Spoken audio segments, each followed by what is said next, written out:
And that expression, living by the word of God, refers to a story in the Gospels, in the temptation of Christ, where Jesus is fasting. It's a retreat time for him, 40 days and 40 nights in the desert. 40 years that people of Israel were in the desert, so he repeats in his experience those 40 years in the desert by being there 40 days and 40 nights. And what happened to them in the desert? They were fed by manna. God fed them by manna in the desert. And so in that sense, God is always feeding us by manna. The word manna, I isn't quite sure where the name came from, but one good guess is by people who speak the ancient languages, what's that? They found it and said, what's that? You see? And so we can go around and look at whatever there is and say, what's that? And the answer is, it's meant to feed you. It's meant to feed your heart. So Jesus is out there, and there's no manna in sight. There are only rocks. And when you get really hungry, everything reminds you of food. You drive through the city, and when you're really hungry, you see all the food signs, all the food shops that you never noticed before. They're all there. They blink at you with neon lights. And so Jesus sees these rocks, and they look like loaves of bread. And so, that's putting this in poetic language, the evangelist says, and the tempter said to him, if you are really God's son, turn these stones into bread. Why, if you're really God's son? There's another passage in the gospel in which Jesus himself says, if your son, your daughter, if your child asks you for bread, will you give them a stone? You see?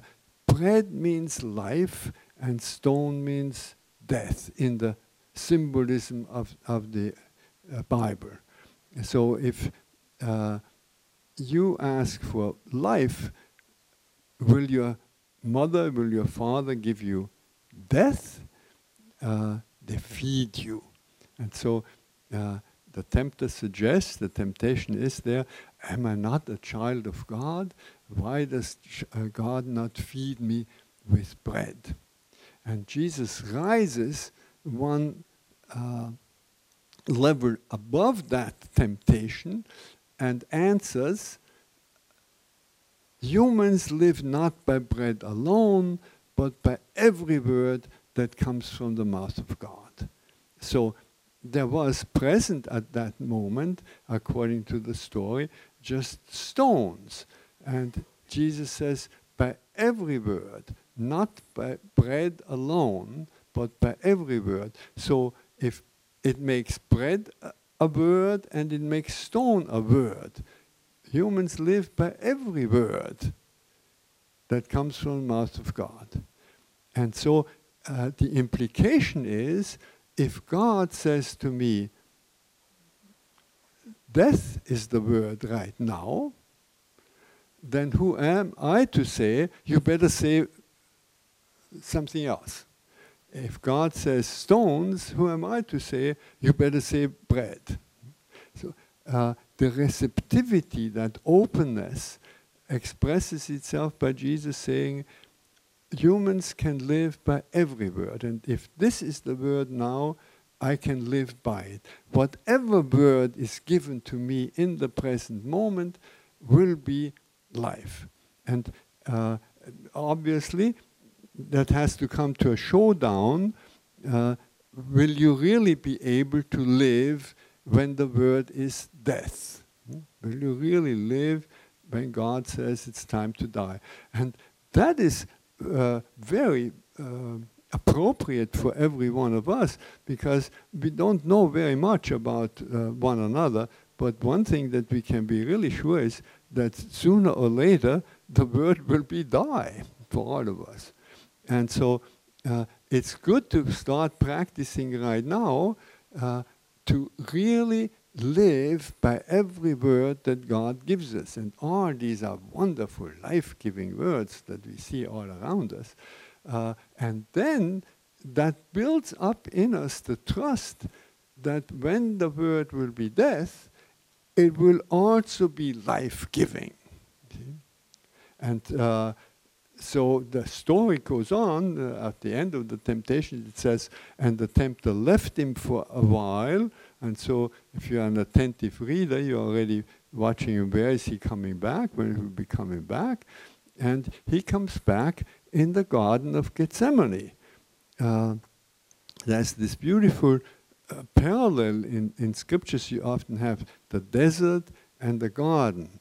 And there you have bread, and what you have in the garden, the chalice. You see? And Jesus, here he is hungry and he wants to be fed by the Father, and the Father doesn't feed him.